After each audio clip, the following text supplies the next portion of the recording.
Hi friends, welcome to விவேட் டேக். இந்த வீடியோவில் நம்ம க்ரோம் ப்ரௌசரில் ஆல்வேஸ் யூஸ் செக்யூர் கனெக்ஷன் அப்படின்ற ஒரு ஆப்ஷனை எப்படி எனேபிள் பண்ணலாம் அப்படின்றத தான் பார்க்க போகிறோம். ஸோ வாங்க நம்ம வீடியோக்குள்ளே போகலாம். வீடியோ கடைசி வரைக்கும் ஸ்கிப் பண்ணாம பாருங்க. இதான் நம்ம சேனலுக்கு ஃபர்ஸ்ட் டைம் வந்திருக்கீங்களா, நான் தான் விக்னேஷ். மறக்காம நம்ம சேனலை சப்ஸ்கிரைப் பண்ணிட்டு அப்படியே பார்த்துல பெல் ஐக்கனையும் கிளிக் பண்ணுங்க.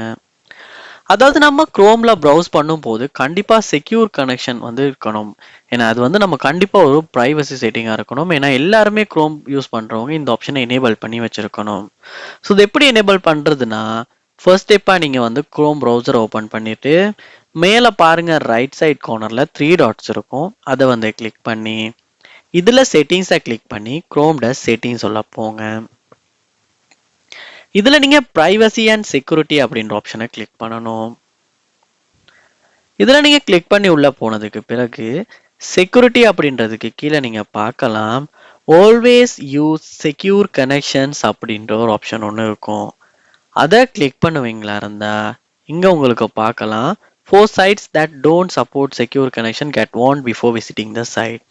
அதாவது நீங்க வியூ பண்ற அந்த சைட் செக்யூர் கனெக்ஷனா இல்லாட்டி உங்களுக்கு ஒரு வார்னிங் மெசேஜ் ஒன்று காட்டும், தி சைட் இஸ் நாட் செக்யூர் அப்படின்னு. ஸோ இந்த ஆப்ஷன் எனேபிள் பண்ணியிருந்தா மட்டும்தான் அந்த வார்னிங் உங்களுக்கு காட்டும். ஸோ கண்டிப்பா நீங்க இந்த ஆப்ஷனை எனேபிள் பண்ணி வச்சு யூஸ் பண்ணுங்க. இது ஒரு முக்கியமான ஒரு பிரைவசி செட்டிங்னு சொல்லலாம். ஸோ இங்கே கொடுத்துருக்காங்க, once you for insecure public site, once you insecure public and private sites அப்படி 2 கொடுத்துருப்பாங்க. ஸோ இது நீங்கள் பப்ளிக் சைட்ஸ் யூஸ் பண்ணுறேன்னா public sites, private sites use பண்ணுறேன்னா ப்ரைவேட் சைட்ஸ் அப்படின்னு கொடுத்து வச்சுக்கலாம். ஸோ இப்படித்தான் நம்மளுடைய குரோம் ப்ரௌசரில் ஆல்வேஸ் யூஸ் செக்யூர் கனெக்ஷன்ஸ் அப்படின்ற ஆப்ஷனை நம்ம எனேபிள் பண்ணுறது. ஸோ இந்த வீடியோ உங்களுக்கு ரொம்ப யூஸ்ஃபுல்லாக இருந்திருக்கும்னு நினைக்கிறேன். இது போல் நிறைய வீடியோ பார்க்கணுன்னா கண்டிப்பாக நம்ம சேனலை சப்ஸ்கிரைப் பண்ணுங்கள். அப்படியே பார்த்ததில் பெல் ஐக்கனையும் கிளிக் பண்ணுங்கள். தேங்க்யூ.